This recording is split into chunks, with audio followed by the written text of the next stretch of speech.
আসসালামু আলাইকুম। এটা ছিল ২৯ রমজানের একটা দিন। আমরা হুট করে সিদ্ধান্ত নিয়েছিলাম যে আমরা বাড়িতে যাব। কোনো মতেই ঢাকাতে মন টিকাতে পারছিলাম না। বিশেষ করে আমার মেয়ে আর তার বাবা কোনো কিছু দিয়েই বোঝানো যাচ্ছিল না যে এবার আর ঈদে বাড়িতে না যাই, ঢাকাতে থাকি, তাদের বাড়ি যেতেই হবে। তো প্রত্যেক ঈদেই টিকিটের তো একটা ঝামেলা থাকে। এটা নতুন কিছু না। আমরা উত্তরবঙ্গে যারা থাকি তারা প্রত্যেকেই এই হ্যাসেলের সম্মুখীন হয়েছে। বহুত কষ্টে ২৯ রমজানের সকাল ৮টায় আমরা টিকিট পেয়েছিলাম, কিন্তু দুর্ভাগ্যবশত সেই সকাল ৮টার টিকিট আমরা রাত ১২টায় রওনা দেই। আলহামদুলিল্লাহ অবশেষে গাড়িটা ছাড়লো। তো রাত ৩টার দিকে নাবিল হাইওয়ে রেস্টুরেন্টে থামিয়েছিল, তো ওখানেই আমরা আমাদের সেহরিটা শেষ করেছি। গাড়িটা দেরিতে ছাড়লেও আমরা ৪:৫টার দিকে পৌঁছে গিয়েছিলাম, মানে খুবই দ্রুত আমরা পৌঁছে গিয়েছি গাইবান্ধায়। তো আমরা যখন নেমেছিলাম তখন অনেকটাই অন্ধকার ছিল, আর এই রোডটা ছিল পলাশবাড়ি টু গাইবান্ধা। রোডটা এত বেশি ভালো, চারিদিকে এত সবুজ, লোভ সামলাতে না পেরে ভিডিও করে নিয়েছি। এই প্রকৃতি বরাবরই আমার খুব পছন্দের,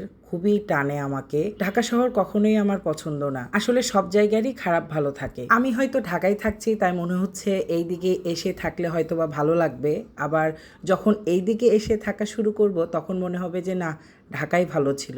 তো এটাই হচ্ছে আমাদের মন মানুষের কখন কি মন চায় আসলে বোঝাই মুশকিল। আমার বাড়ির প্রতি টানটা বরাবরই বেশি থাকে। আমি খেয়াল করে দেখলাম আমার দুই মেয়েরও ঠিক সেম। তারা বাড়ির জন্য পুরাই পাগল। বাড়িতে যাওয়ার কথা শুনলে তারা খুশিতে পুরা আত্মহারা। তো দেখতে দেখতে আমরা বাসার গলিতে ঢুকে পড়েছি এবং এই যে বাসার সামনে নামছি আমরা। সেই চিরচেনা জায়গা আমার গাইবান্ধা, আমার প্রাণের গাইবান্ধা। তো সামনে এই সজনে গাছটাতে এত বেশি সজনে ধরেছে, দেখে পুরো অবাক হয়ে গেছি। তো এটা ছিল দুপুরের দিকে, যে দেখছি স্মৃতি আপা রান্না করছে, তার জন্য সব কাটাকুটা করে রেডি করে নিয়েছে। আপা আজকে রান্না করবেন সরিষা বাটা আর বাদাম বাটা দিয়ে হচ্ছে সজনে আলুর চচ্চড়ি। আমার কাছে রেসিপিটি আনকমন লেগেছে, মানে আমি কখনো খাইনি, তাই ভাবলাম আপনাদের সাথে রেসিপিটি শেয়ার করি, যেটা খেতে ভীষণই মজা ছিল। তো প্রথমে একটা কড়াইয়ের মধ্যে পরিমাণ মতো তেল দিয়ে তার মধ্যে পরিমাণ মতো জিরা বাটা, বাদাম বাটা আর সরিষা বাটা দিয়ে দিয়েছেন। এগুলোকে একটু নেড়েচেড়ে এর মধ্যে পরিমাণ মতো লবণ, হলুদ, পেঁয়াজ কুচি, কাঁচামরিচ কুচি দিয়ে দিয়েছেন। এই কষানো মশলার মধ্যে হালকা একটু পানি দিয়ে ভালো মতো কষিয়ে নিয়েছেন।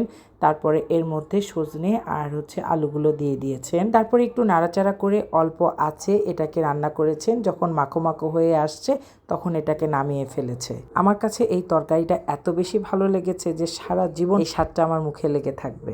এটা হচ্ছে পরের দিন সকালবেলা, মানে ঈদের দিন। সারাদিনই কোথাও যাওয়া হয়নি, বাসাতেই ছিলাম আমরা। তারপরে বিকালে আমরা সবাই মিলে সিদ্ধান্ত নিলাম যে একটু কোথাও থেকে ঘুরে আসা যায়। এখানে আমার বড় ভাই আর বড় ভাবির সাথে একটু দুষ্টুমি করছিলাম। তারা আমাদের শ্রদ্ধেয় বড় ভাই আর বড় ভাবি, মানে পুরা গোষ্ঠীর বড় ভাবি বলা যায়। তো দুষ্টুমি শেষে আমরা রওনা দিচ্ছি আর চিন্তা করছি যে কোথায় যাওয়া যায় ঘুরতে। তারপরে বড় ভাই বলল যে চলো সবাই মিলে বড়দহ ব্রিজে যাই। তো চলে আসছি এই যে এখানে। জায়গাটা অনেক সুন্দর ছিল, বাট মানুষ অনেক বেশি ছিল। ঈদের দিন তো তার জন্য আর কি। মনের সান্ত্বনাই আসলে বড় সান্ত্বনা, কারণ ঈদের দিন বাসায় বসে না থেকে সবাই মিলে একসাথে ঘুরতে যাওয়ার মজাটাই আসলে আলাদা। দিনটা অনেক মেঘলা ছিল, তারপরেও খুব ভালো লাগছিল। একটা বাতাস, ওয়েদারটাও ঠান্ডা। এখানে বড় ভাইয়া মজা করে একটা গান বলছে।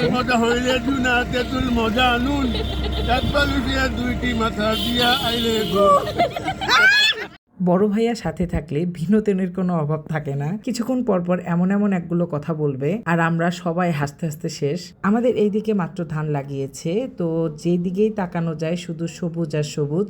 গ্রামের দিকে, মানে বাড়ির দিকে বিভিন্ন সময়ে বিভিন্ন রূপ দেখা যায়, মানে এক এক ঋতুতে এক এক রূপ দেখার সুযোগ হয়। তো একটু ঘোরাফেরা করে তারপরে আমরা চলে গিয়েছিলাম সিমি আপার বাসায়। তো ওখানে একটু খাওয়া দাওয়া করে সন্ধ্যার পরে আমরা বাসায় চলে গিয়েছিলাম। এই ছিল আমাদের ঈদ আনন্দ।